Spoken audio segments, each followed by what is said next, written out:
Eu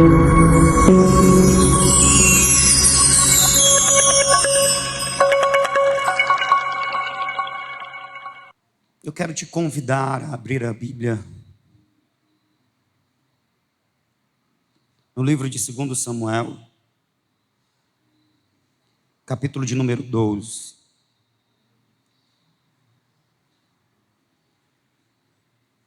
Samuel, capítulo de número 12, é o segundo livro.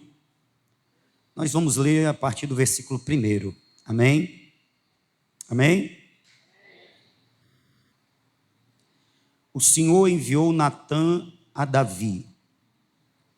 Entrando ele a ter com Davi, disse-lhe: havia numa cidade 2 homens, um rico e outro pobre.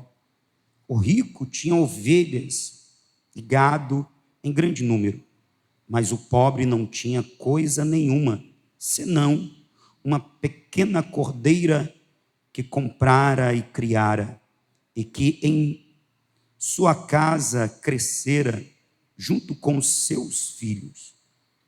Do seu bocado comia, do seu copo bebia, e dormia em seu regaço. Ele a tinha como filha. Chegando um viajante ao homem rico, não quis este tomar das suas ovelhas e do gado para dar de comer ao viajante que viera a ele.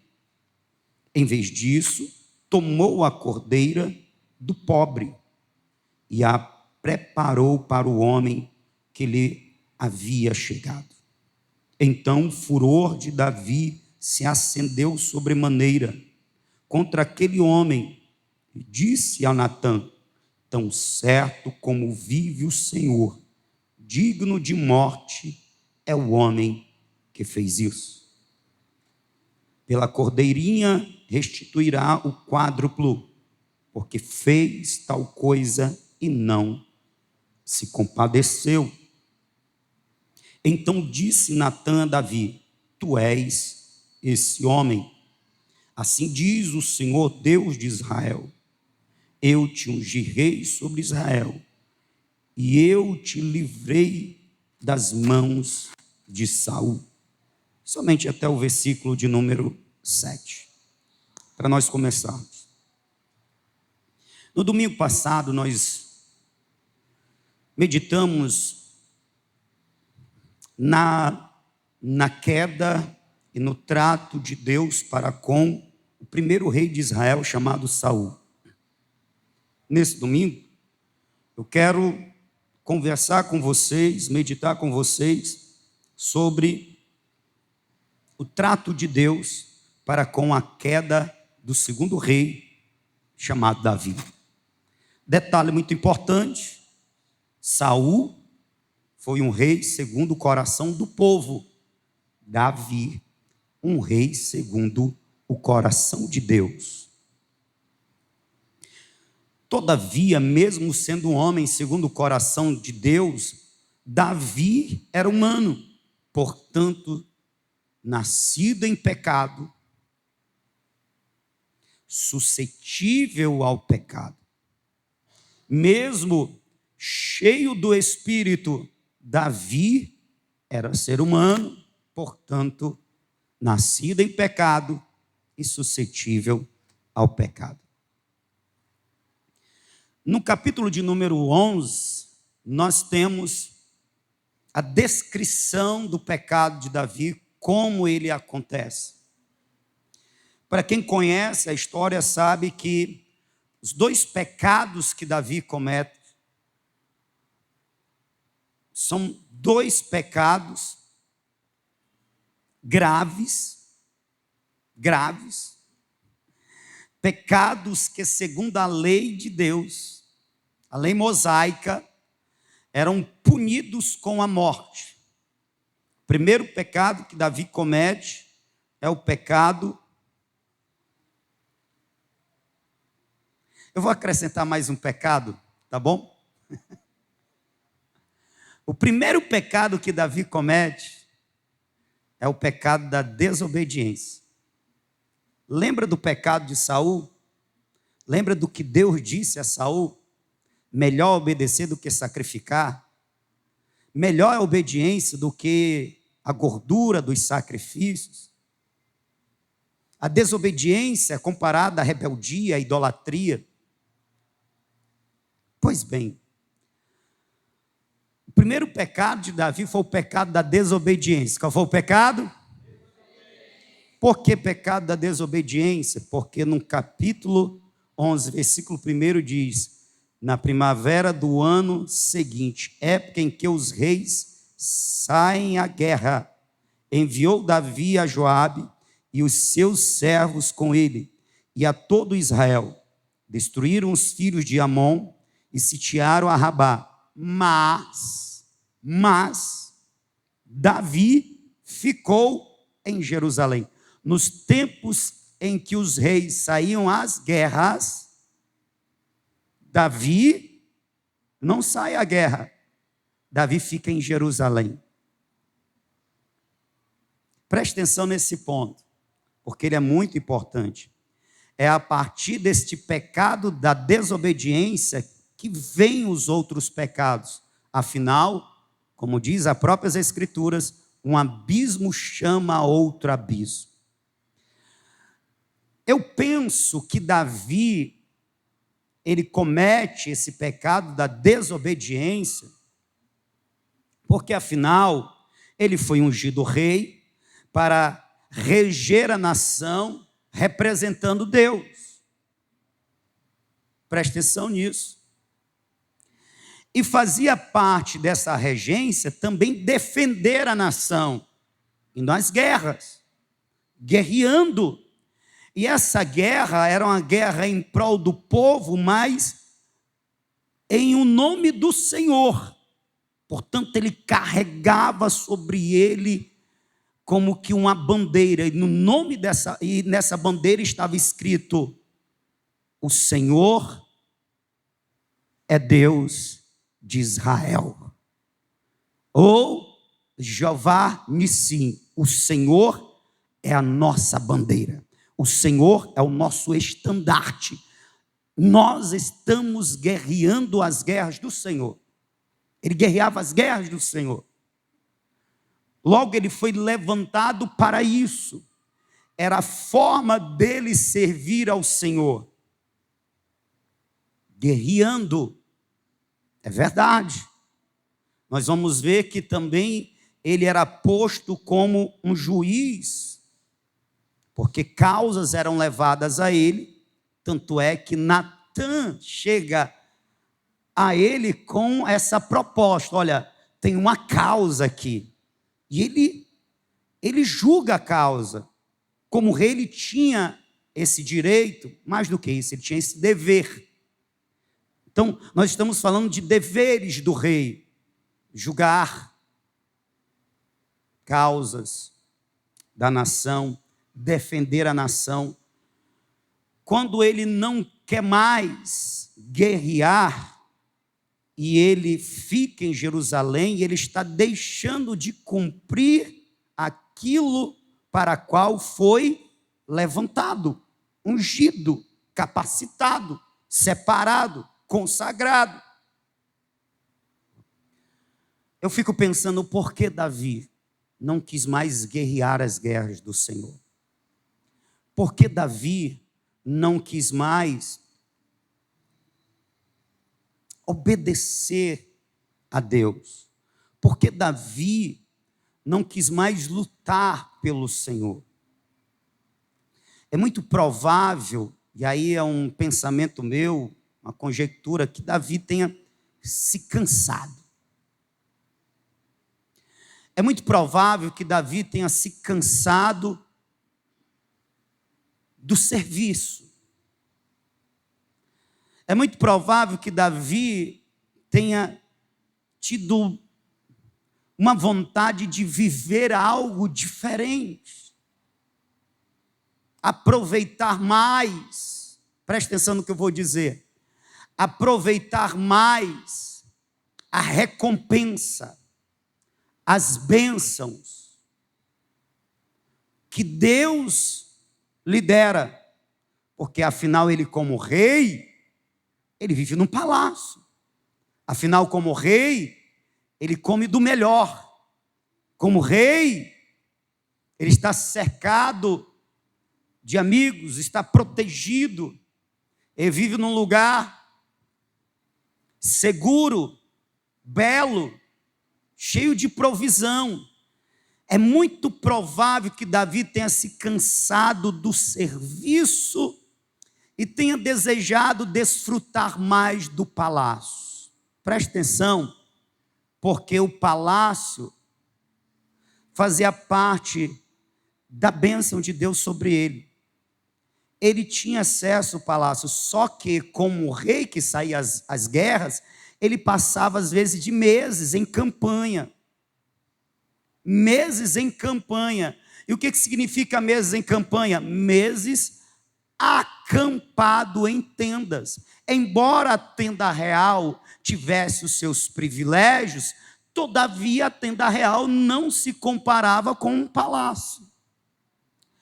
Por mais que os recursos da tenda real fossem diferenciados das outras tendas, não se comparava ao que ele tinha a desfrutar no palácio.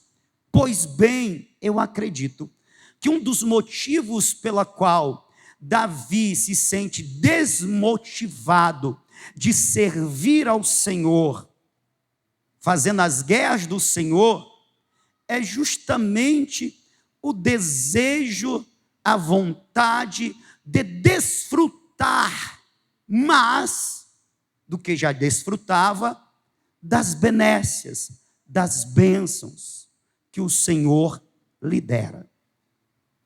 E aí eu fico pensando se isso também não vem a ser nos nossos dias uma tentação para nós. Para nós. Porque trabalhar cansa. Servir, dependendo do serviço, exige muito de nós. A constância exige muito de nós. A permanência exige de nós. Agora, como diz a palavra do Senhor, e é verdade, no Senhor o vosso trabalho não é vão. Deus abençoa os seus filhos, mais ainda aqueles que o servem com alegria e com amor. Existem bênçãos. Em Mateus capítulo 10 está escrito que nenhuma água que a gente dá de beber a um dos pequeninos passará desapercebida aos olhos do Senhor. Ele recompensará tudo. E como disse o Senhor Jesus, não só no porvir, mas no presente também, até 100 vezes mais. Deus abençoa seu povo, muito mais ainda aqueles que se lançam ao serviço, que entendem o seu chamado, foram chamados para compartilhar com Deus a grande missão de anunciar que Jesus Cristo é o Salvador do mundo.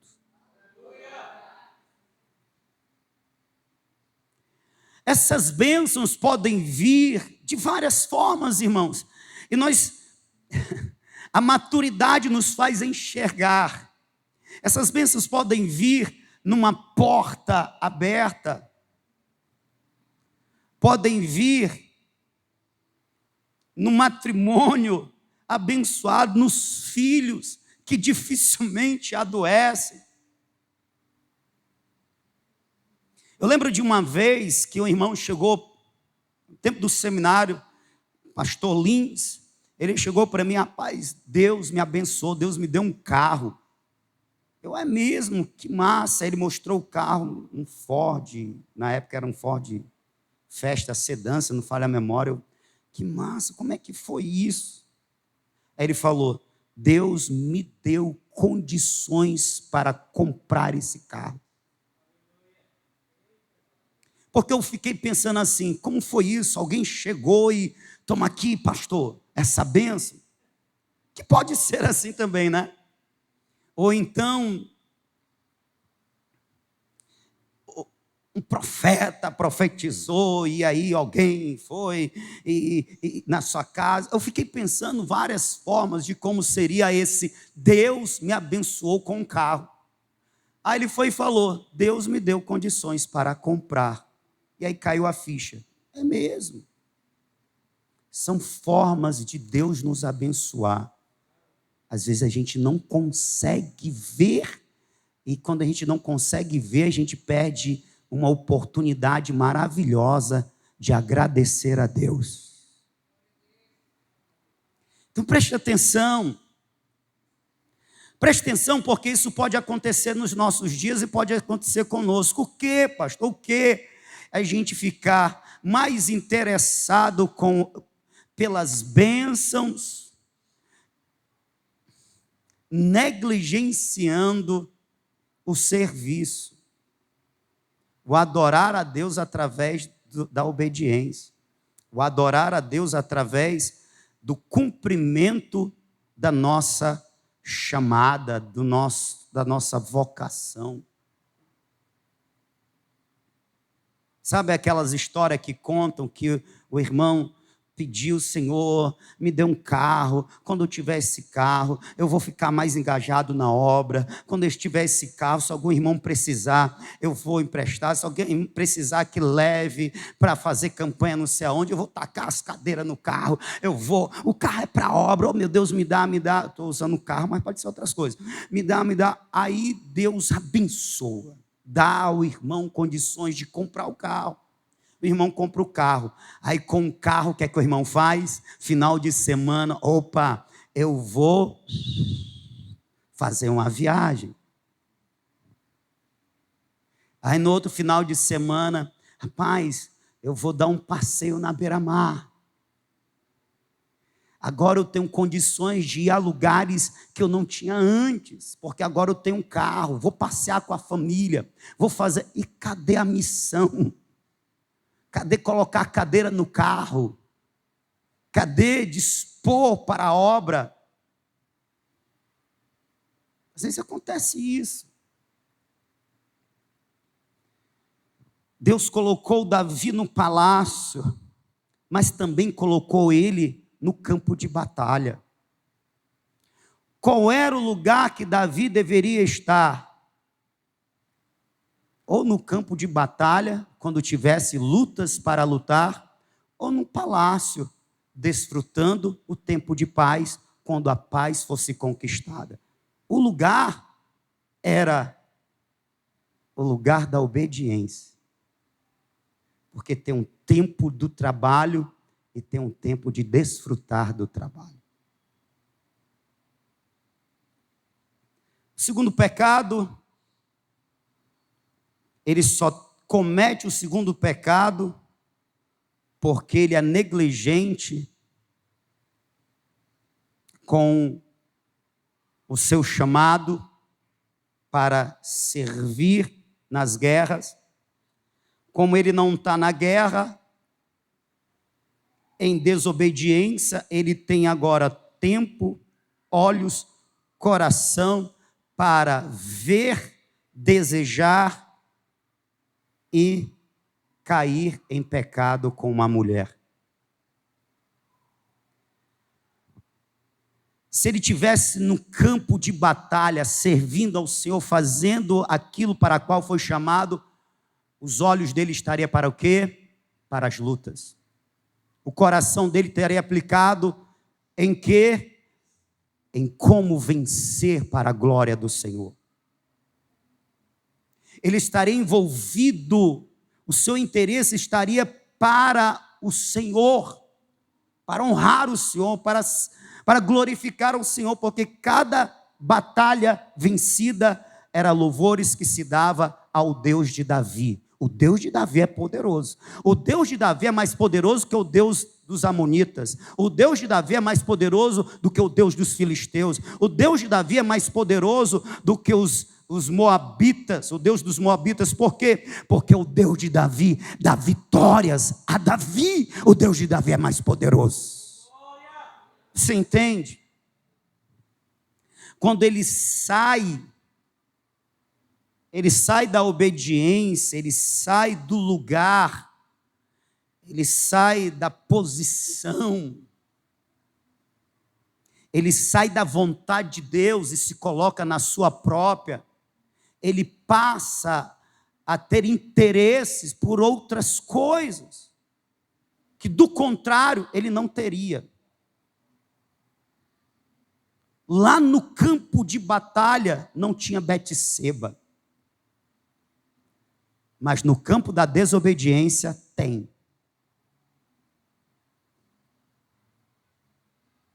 No campo da negligência tem. Existem tentações que nos vêm porque nós nos colocamos em um ambiente que Deus não nos mandou ir, não nos mandou estar. Vou repetir. Existem tentações que nos vêm porque nós nos colocamos em lugares, em situações que Deus não mandou. Que na verdade a gente era para estar em outro lugar, a gente era para estar em outras situações, a gente era para estar vivendo outra coisa, mas por causa da nossa vontade e não da de Deus, a gente vive situações que Deus disse, não era nem para você estar aí. Você está entendendo?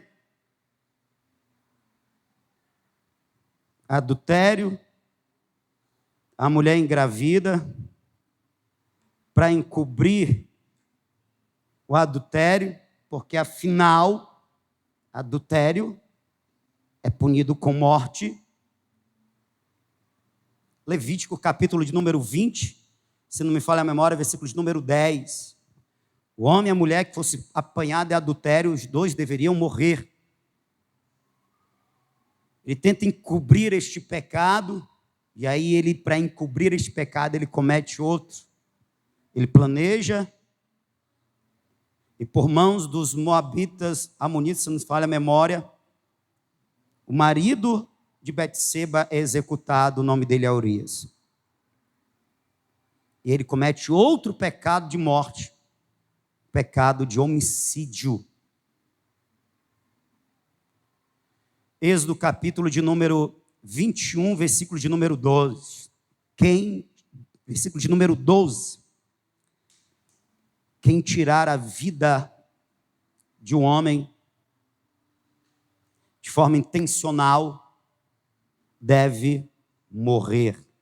Êxodo 21, versículo 12. Quem ferir a um homem de modo que este morra, certamente será morto. Então veja que começa com a desobediência, começa com, Deus me levantou para isso, mas eu não estou a fim de fazer. Vou repetir, começou, Deus me levantou para isso, mas eu não estou a fim de fazer. Estou a fim de fazer outra coisa. Eu vou fazer não o que Deus quer. Vou fazer o que eu quero. Vou fazer o que eu estou afim.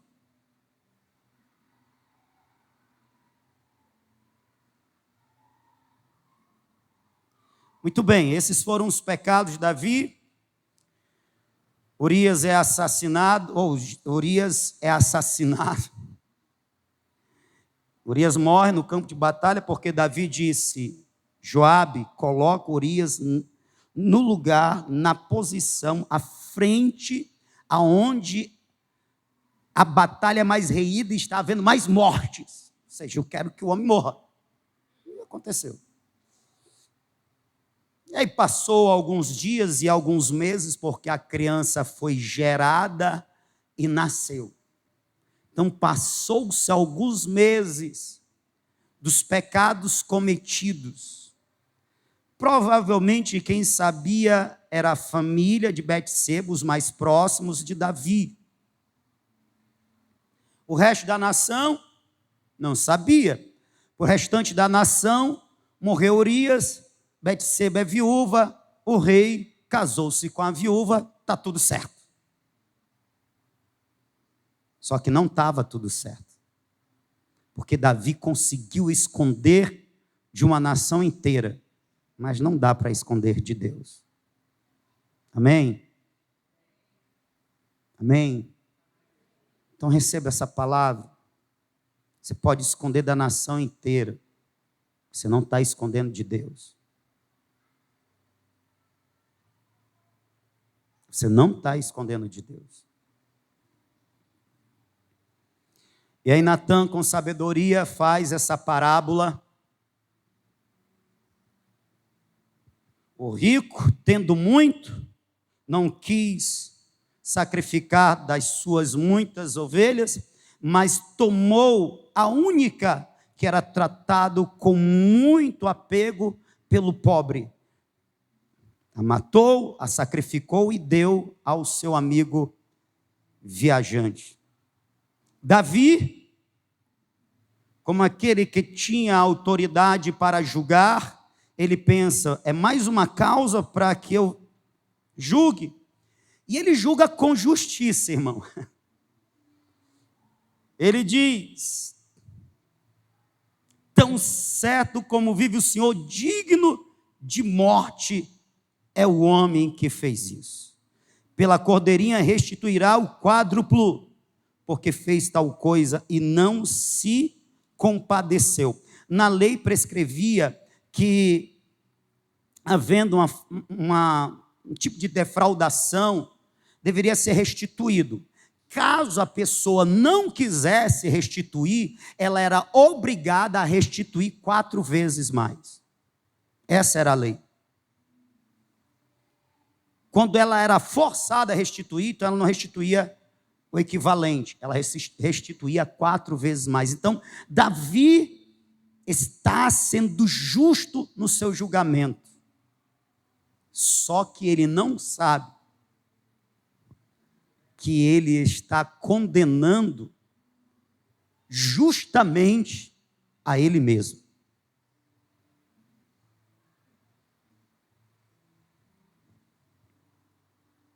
Primeiro ele diz, é digno de morte. Quando Natã diz, você é esse homem, era como se a palavra estivesse voltando para ele. Eu sou digno de morte pelo que fiz. Ele disse, deverá restituir 4 vezes mais. Volta para ele. E se nós olharmos nas consequências do pecado de Davi, por 4 vezes ele sofre um tipo de traição, de agravo, por parte dos seus familiares. Primeiro, o filho Amnon violenta a irmã Tamar. E a gente sabe, irmão, que uma mulher violentada, um homem também, um menino violentado, o agravo não é só contra o indivíduo, mas é contra os pais. Toda a família, e principalmente os pais, são afetados, são feridos por esse agravo. Então, quando Amnon violenta a sua irmã, meia-irmã Tamar, é uma violência contra Davi também, é 4 vezes mais. Segundo, Absalão, meio-irmão de Amnon, mas irmão íntegro de Tamar. Ele faz o que Davi não teve coragem de fazer. Ele pune a seu irmão com a morte, porque o estupro, se não me falha a memória, também era condenado pela morte. Mas enfim, quando ele mata o próprio irmão, punindo, ele está passando à frente de Davi, está causando também um agravo a Davi, porque afinal é um filho que está sendo assassinado. É um filho outro que está se tornando um assassino. É 4 vezes mais. Segundo. Terceiro, o próprio Absalão, ele usurpa o trono do próprio pai Davi. E cumpre o que Deus disse. Tu fez isso em oculto, Davi, mas eu vou fazer à vista de todos. Um outro deitará com as tuas mulheres à vista de todo Israel. E Absalão é esse outro que cumpre. Quando ele usurpa o trono de Davi, ele reúne, ele vai no harém das mulheres de Davi, das concubinas, e se tem relações com elas à vista de todo mundo. E o quarto, já no final da vida de Davi, já na sua velhice, um outro filho, que agora me fugiu da memória, ele também usurpa o trono de Davi. Absalão foi vencido, mas um outro filho, agora me falta, ele usurpa o trono de Davi, ele se declara rei, e Davi tem que correr para consagrar no seu lugar aquele que era o prometido, Salomão. 4 vezes mais tem que restituir, disse o próprio Davi.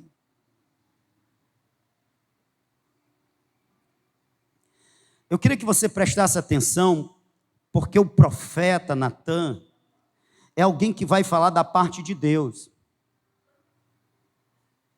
No versículo 7, o profeta começa dizendo: então Natan disse a Davi: tu és este homem, assim diz o Senhor Deus de Israel, eu te ungi rei sobre Israel e eu te livrei das mãos de Saul. Presta atenção, porque está Deus repreendendo Davi. Quem está me ouvindo, diga amém.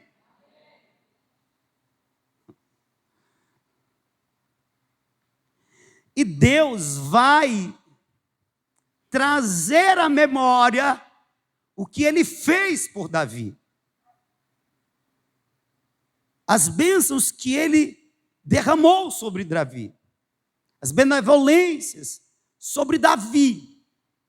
Preste atenção, porque hoje em dia nós temos um tipo de educação que está complicado. Principalmente os adolescentes chegam para os pais e dizem: está passando na minha cara. Porque o pai diz: não estraga, porque eu derramei suor para comprar essa comida, para comprar essa roupa. Está passando na minha cara, melhor nem que não desce, não é para estar jogando em rosto. Quem disse que não?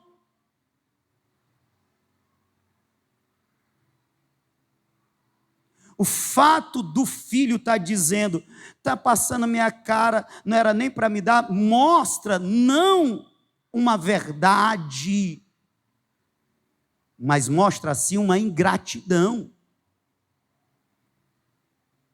A falta de reconhecimento pelo que se está sendo feito por ele. E isso vai ser alimentado ainda mais se o pai e a mãe, é mesmo, eu não vou passar em rosto do bichinho não. Ele vai continuar mais rebelde, mais ingrato, mais insubmisso, mais insubordinado, achando que você só está fazendo o que é do seu dever, não está reconhecendo que isso é demonstração de amor. E a gente precisa falar isso para os nossos filhos. Deus está falando isso para Davi. Eu te fiz rei sobre Israel. Em outras palavras, quem era você? Você não era nada. E eu te pus por principal numa nação. A minha nação, meu povo. Deus está falando o quê? Eu te honrei sobremaneira. Eu te coloquei na posição de maior honra nessa nação. Se isso é passar em rosto, que seja. Mas qual é o propósito? É mostrar a Davi o quanto ele está sendo ingrato.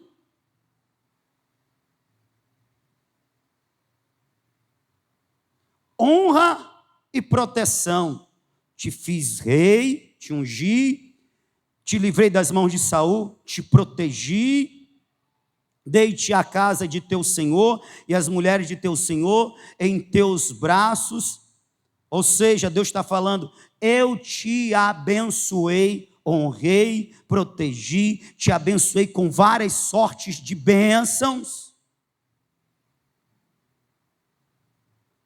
Quer dizer que os filhos podem dizer ao pai, os pais, não pode passar em rosto, está jogando na cara. E o dever dos pais é ficar calado. Quer dizer que os filhos podem ser ingratos.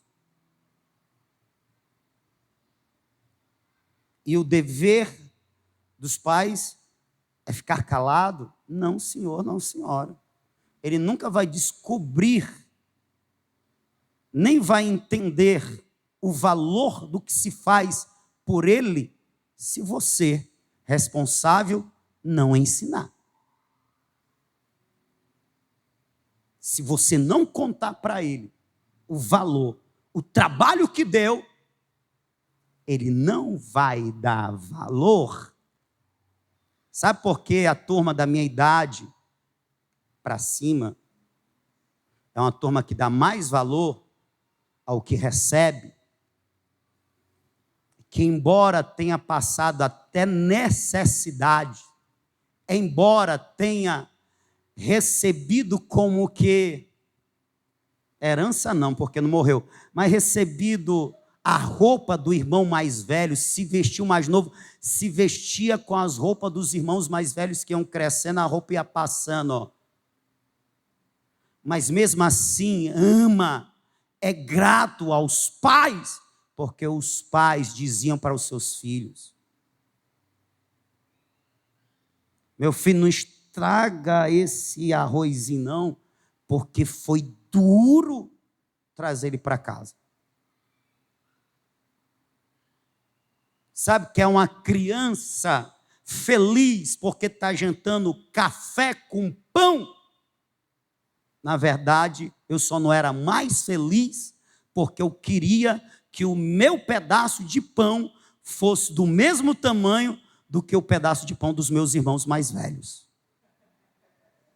Então, o meu contentamento, o meu não estar contente era porque eu queria que o pão fosse do meu tamanho. O olho grande, né? Eu era sou o caçula menor, então o pedaço de pão era menor. Mas era uma criança feliz,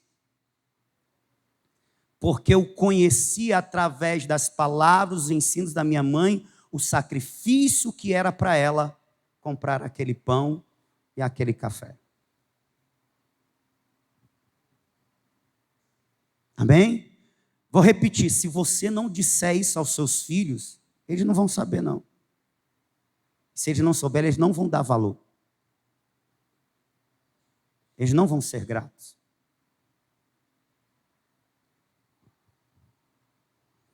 E aí Deus continua.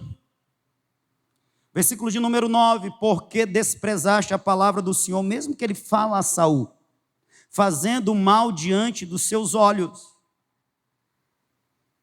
A Urias, o heteu, matastes a espada, e a sua mulher tomaste por mulher. A ele mataste com a espada dos filhos de Amon. Agora preste atenção no versículo 9 que eu acabei de ler, que diz assim: porque desprezaste a palavra do Senhor, fazendo o mal diante dos seus olhos. Irmão, quem peca, não peca na intenção que Deus veja. Quem peca, não peca assim: Senhor, está aqui, ó, recebe aqui o meu pecado, não é? Senhor, olha aqui que eu estou pecando. Quem peca, geralmente peca às escondidas, só quando está realmente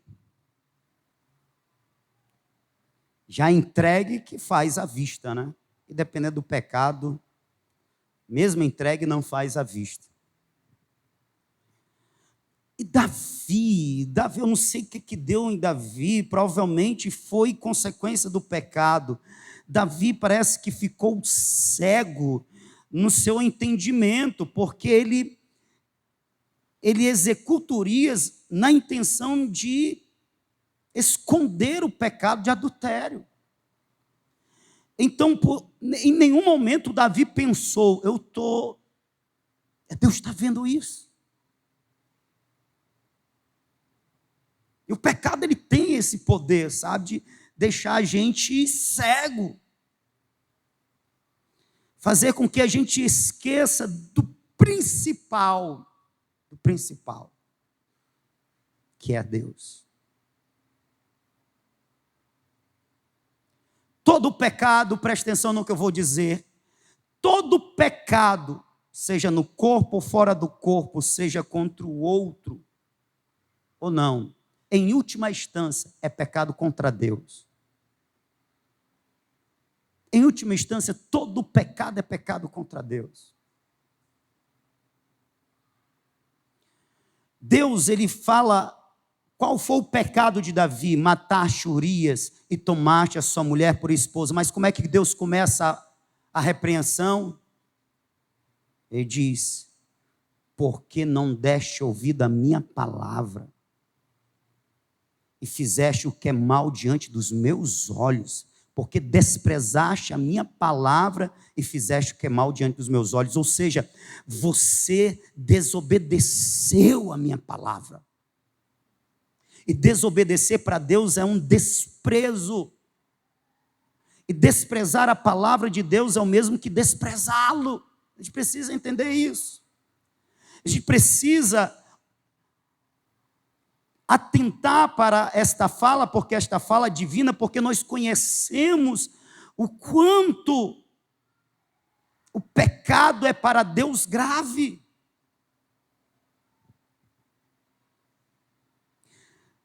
Você desprezou a minha palavra e você fez o que é mal diante dos meus olhos.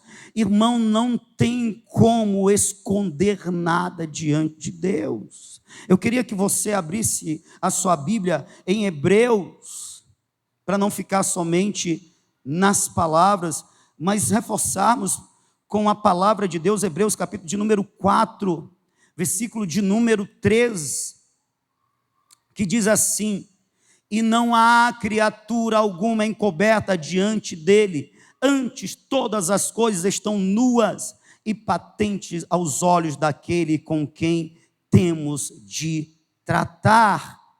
Segunda Crônicas, capítulo 16, versículo de número 9, a primeira parte, a parte A, diz: quanto ao Senhor, os seus olhos estão sobre a face da terra, para se mostrar forte, ou para fortalecer aquele cujo coração é totalmente dele, ou é íntegro para ele.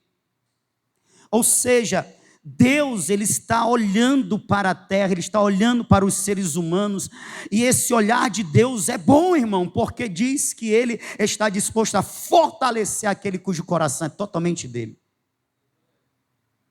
16, 9.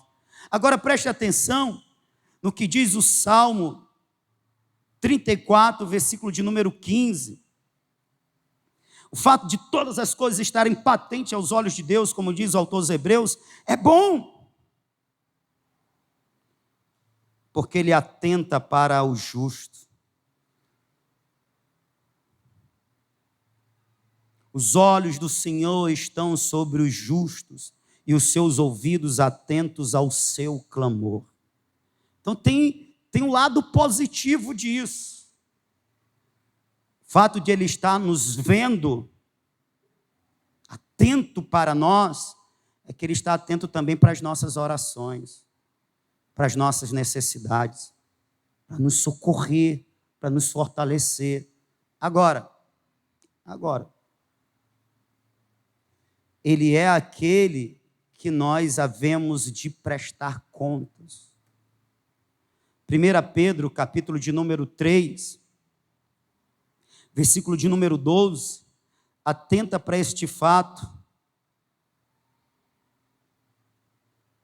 Capítulo 3, versículo de número 12, diz assim: porque os olhos do Senhor estão sobre os justos, e os seus ouvidos atentos às suas orações, mas o rosto do Senhor é contra os que fazem males.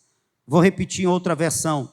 porque os olhos do Senhor estão sobre os justos, e os seus ouvidos estão atentos às suas orações. Entretanto, a face do Senhor volta-se contra os que praticam o mal. Tem um outro lado disso. Qual é? Se eu pratico o mal, se eu cometo o pecado, Deus vai se voltar contra mim. Deus, Ele vai me punir. Deus, Ele vai me corrigir.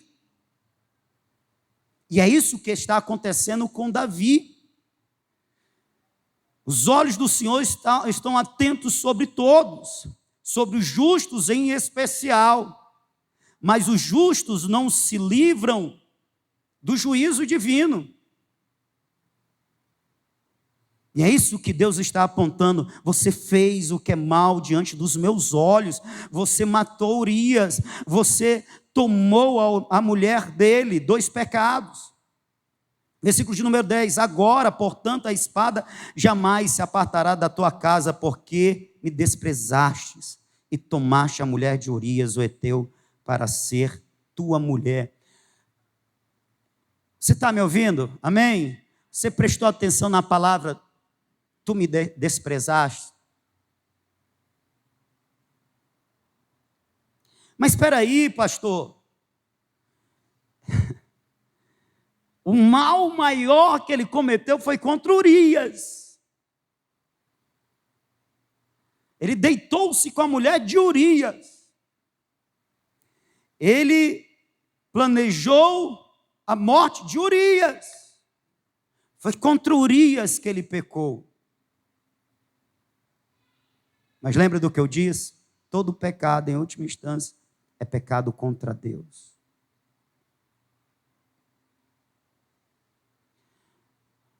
É verdade que quanto mais Deus se revela a nós, mais Deus espera que nós nos santifiquemos a Ele. Mais conhecimento, mais amor, mais dedicação, mais santificação, mais entrega, mais vida para Ele. E não o contrário. Deus tem se dado a conhecer a nós como se deu a Davi. Portanto, pecar é sempre pecar contra Deus. É sempre um desprezo para com aquilo que Deus tem feito por nós. E o maior dos feitos de Deus por nós é ter se reconciliado conosco. É ter nos dado a honra de sermos feitos filhos dele. É termos comunhão com ele. É isso que Davi não viu ou se esqueceu. E é isso que acontece quando a gente se lança, se entrega ao pecado, se deixa seduzir, aceita a tentação. É um desprezo de Deus. É um desprezo de tudo que Ele tem feito por nós. É um desprezo do seu amor, do seu cuidado, da sua bondade para conosco. O que Deus falou a Davi é uma palavra para todos aqueles que se entregam ao pecado. E aí, quando a gente não conhece a palavra de Deus, a gente fica dizendo, eu tenho Deus no meu coração, mergulhado na imundície do pecado, ofendendo a Deus todos os dias, desprezando a Deus com a sua atitude de pecado. Eu tenho Deus no coração, não tem nada. Deus não está com aquele que o despreza pecando.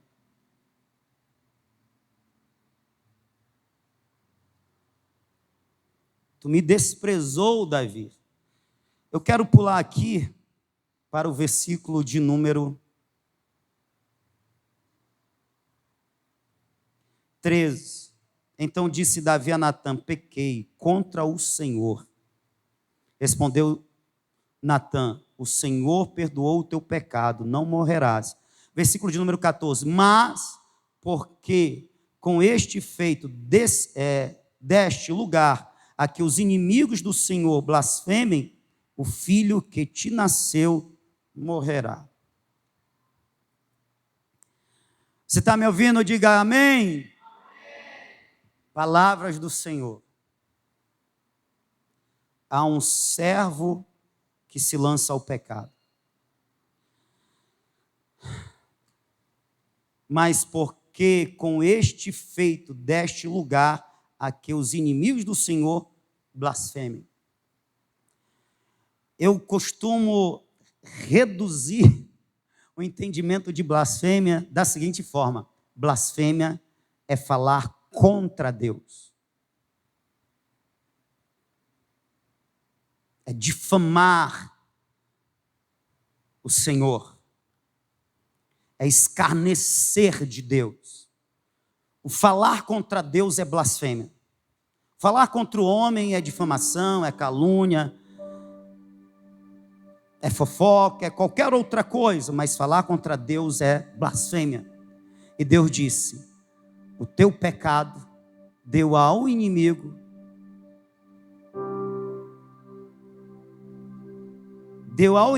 como que direito de falar mal de mim. A tua atitude, Davi, o teu pecado, Davi, deu ao inimigo o direito de escarnecer de mim, zombar de mim. Preste atenção no que eu vou dizer agora. Nós, irmãos, nós que conhecemos a Cristo e por Cristo fomos salvos, nós carregamos o nome de Cristo.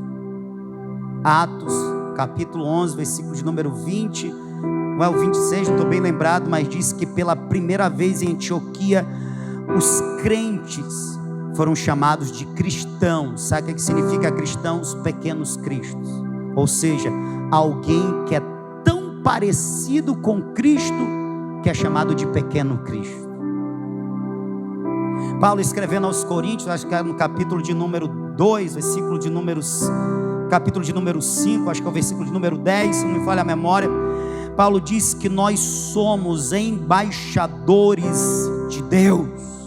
Sabe o que é embaixador de Deus? Embaixador de Cristo. O embaixador é aquele que representa uma nação em outra nação. Nós somos aqueles que representam a nação dos céus na terra. Nós somos aqueles que representam Deus, o Deus dos céus, o reino dos céus no reino da terra. Portanto, nós carregamos o nome de Cristo.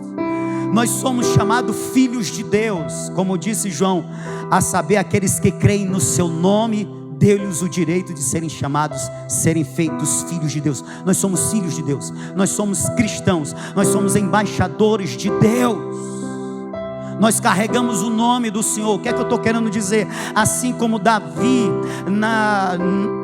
no passado, ele era o regente de Deus, representante de Deus naquela nação. No presente, eu e você, nós somos representantes de Deus nessa terra. E assim como era grande a responsabilidade de Davi de representar Deus, e é por isso que Deus está cobrando, é também grande a nossa responsabilidade. Tudo que nós fazemos vai ter como resultados honra ou desonra para o bom nome do Senhor que nós carregamos.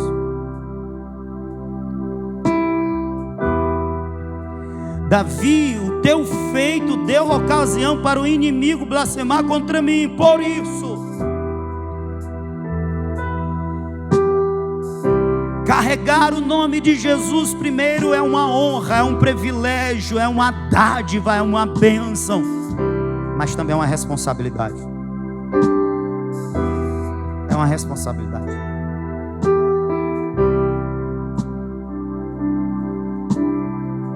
Nós devemos entender que essa responsabilidade nós carregamos e devemos ser zelosos para com ela. Os nossos atos vão falar bem ou mal de Deus, vão macular ou santificar seu nome, por assim dizer.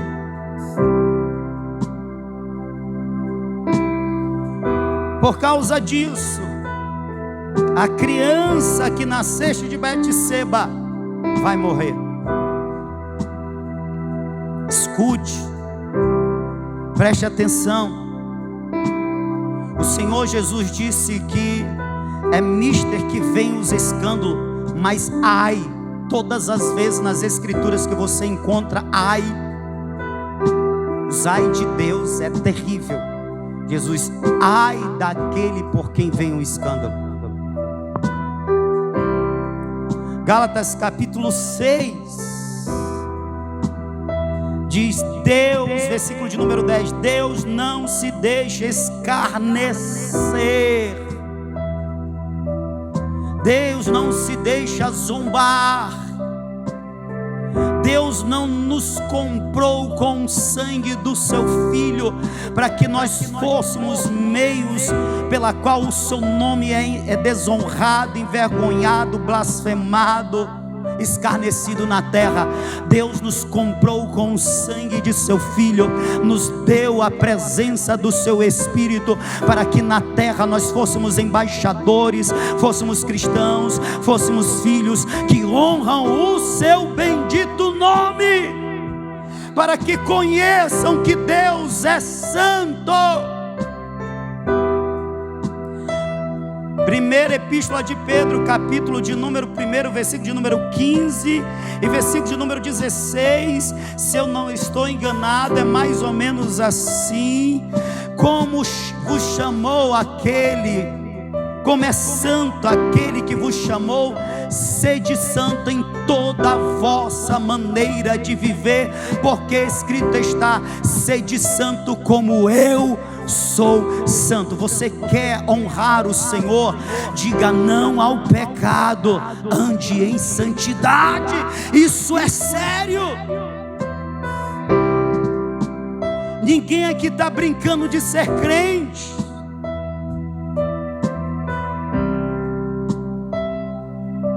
E sabe por quê? Deus tem que punir Davi. A criança morrerá,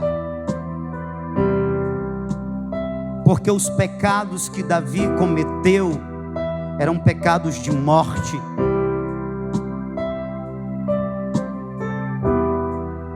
Sabe por que Deus teve que punir com a morte? Porque para além do pecado de morte que Davi cometeu, Deus é justo. Faz parte da natureza divina. Deus é justo, irmão.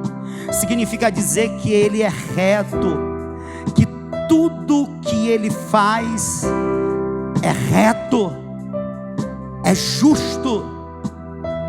Deus não pode ser injusto, porque é da natureza dele a justiça. Ele teve que punir porque o pecado cometido exigia uma punição. Segundo, ele teve que punir tão severamente porque ele é santo, e como eu disse, todo pecado é pecado contra Deus, é ofensa contra Deus, é uma mácula no bom nome do Senhor, na imagem do Senhor. E Deus, sendo santo, ele é perfeito, ele é puro, ele é separado, ele não pode ser atingido pelo pecado, o seu nome não pode ser maculado pelo pecado. Portanto, nós devemos cuidar, porque carregamos o nome do Senhor. Ele tem que punir o pecado, porque se ele não pune o pecado, ele não é justo, e ele dá ocasião para que o seu nome santo seja maculado. Você está me entendendo? Diga amém. Agora preste atenção, 1 João capítulo 4, versículo 8, a parte final do versículo: Deus é amor. Você está me ouvindo? Amém? Deus é amor, significa dizer que Deus age bondosamente. Deus, ele está disposto a perdoar. Deus, ele é compassivo, ele é longânimo. Deus é gracioso. Deus é generoso. O amor é a base de tudo isso. Deus age bondosamente para conosco porque Ele nos ama, porque Ele é amor. Deus age graciosamente para conosco porque Ele é amor. Você está entendendo? Então Deus queria perdoar Davi. Deus queria salvar Davi da consequência daquele pecado de morte, porque ele merecia a morte. Mas como Deus poderia salvar Davi, expressar o seu amor a Davi, sendo compassivo com ele, sendo gracioso com ele, se ele também é justo? Ele tem que punir devidamente o pecado cometido. Como conciliar a justiça? Como conciliar o amor e a santidade? Porque a santidade de Deus, de certa forma, foi atingida com o pecado daquele que o representava. Como reconciliar tudo isso? A criança tem que morrer. Davi é um tipo da humanidade que, por causa do pecado, merece de Deus, não é do diabo. Vou repetir, merece de Deus.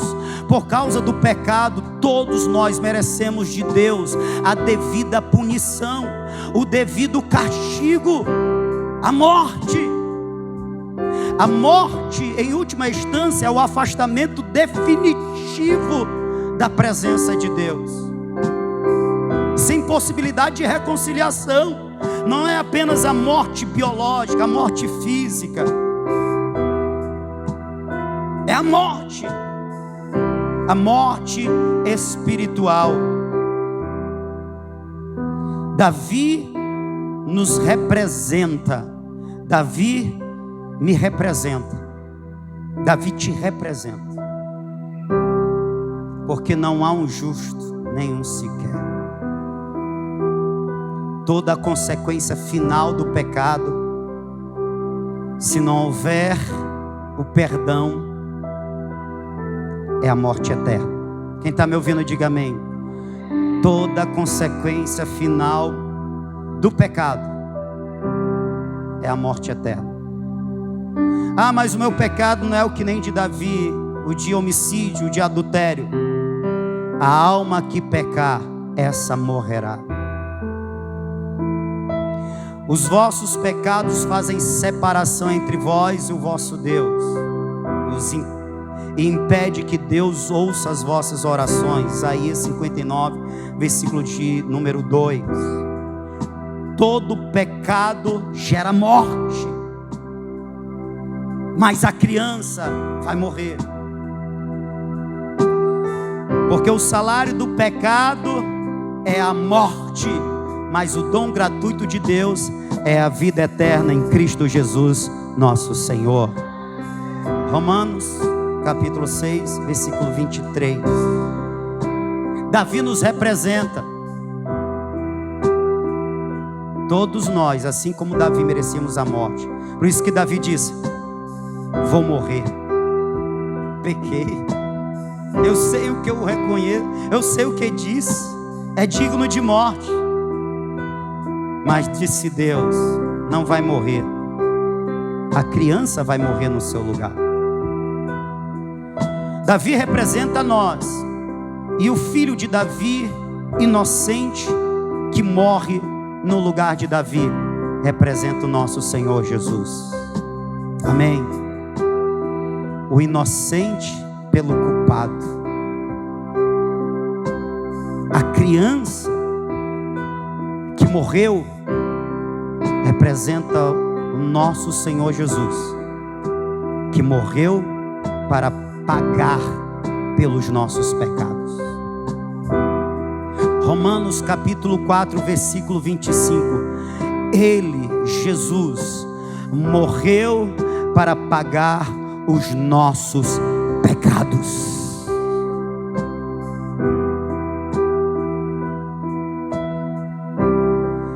É interessante o que diz o apóstolo Pedro na sua primeira epístola, no capítulo 3, versículo de número 18, ele diz: pois Cristo também foi sacrificado uma única vez por nossos pecados, o justo pelos injustos, com o propósito de conduzir-nos a Deus, morto de fato na carne, mas vivificado no Espírito. Cristo foi sacrificado pelos nossos pecados, o justo pelos injustos. Jesus é aquele que morre no nosso lugar, é aquele que nos substitui na morte, é aquele que leva sobre si a punição pelos meus, pelos seus, pelos nossos pecados. Alguém tem que morrer para que a justiça de Deus seja satisfeita, para que a ira de Deus seja aplacada, para que a santidade de Deus não seja maculada, mas também para que o amor de Deus seja manifesto. Aleluia. Deus, o nosso Pai, nos salva através do sacrifício de Jesus em nosso lugar. Louvado seja o nome do Senhor por isso.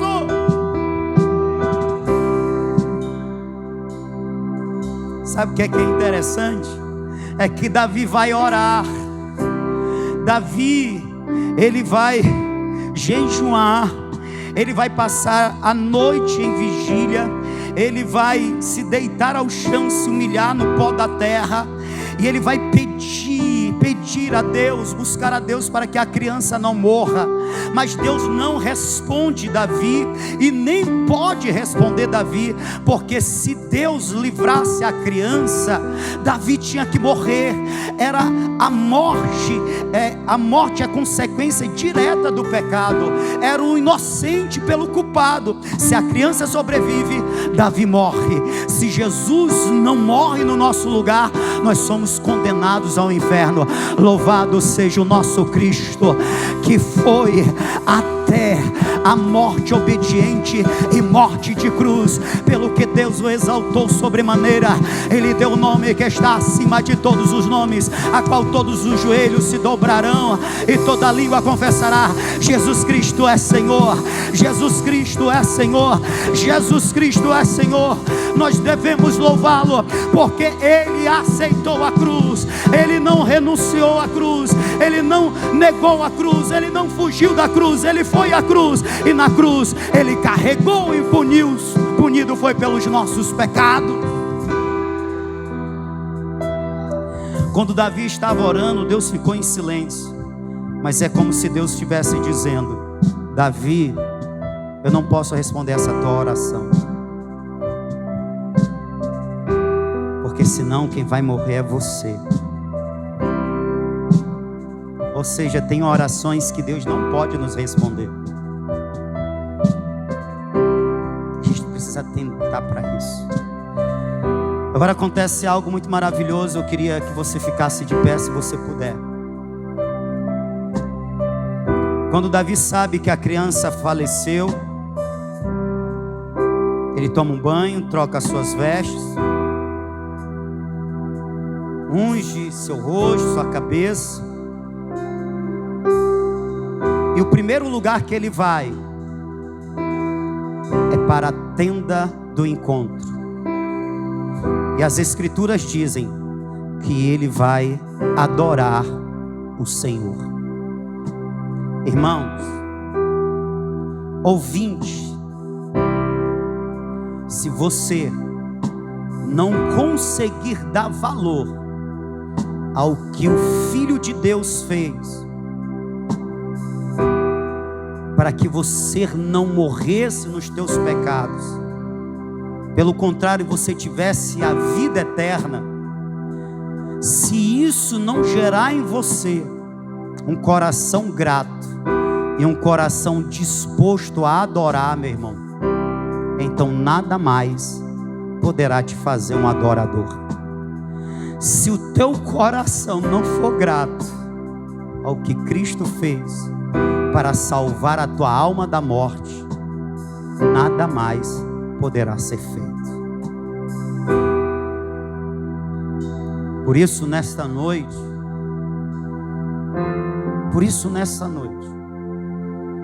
Eu quero apontar para esse feito de Jesus. Eu quero apontar para esse sacrifício substitutivo de Jesus. O justo pelos injustos. Para ver se o teu coração se recorda dessa grande dádiva de Deus. E o teu coração de novo é inundado pela gratidão.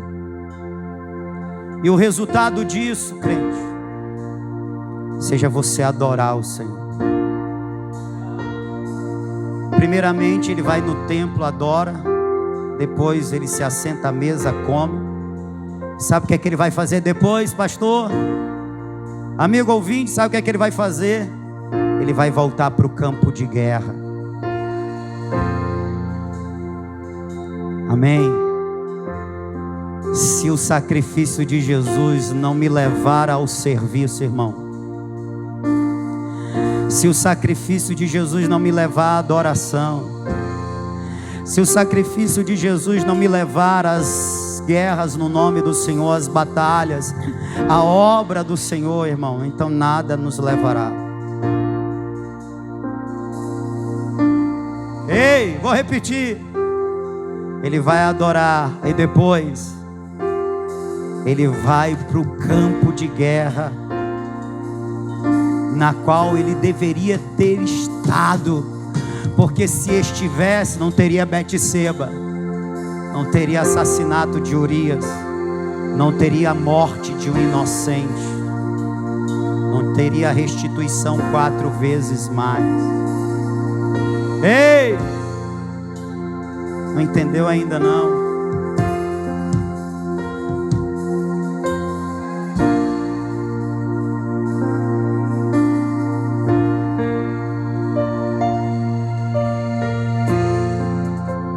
Oh Espírito de Deus,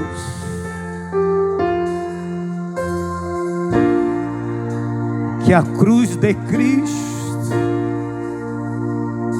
seja a nossa maior motivação.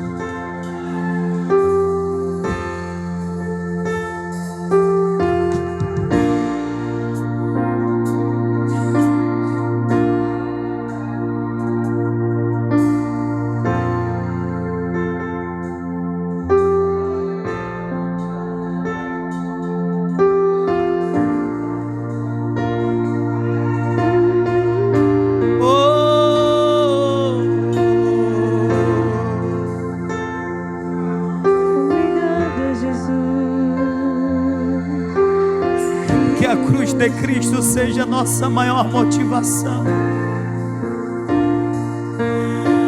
para adorar, para guerrear, para servir. Seja a cruz de Cristo,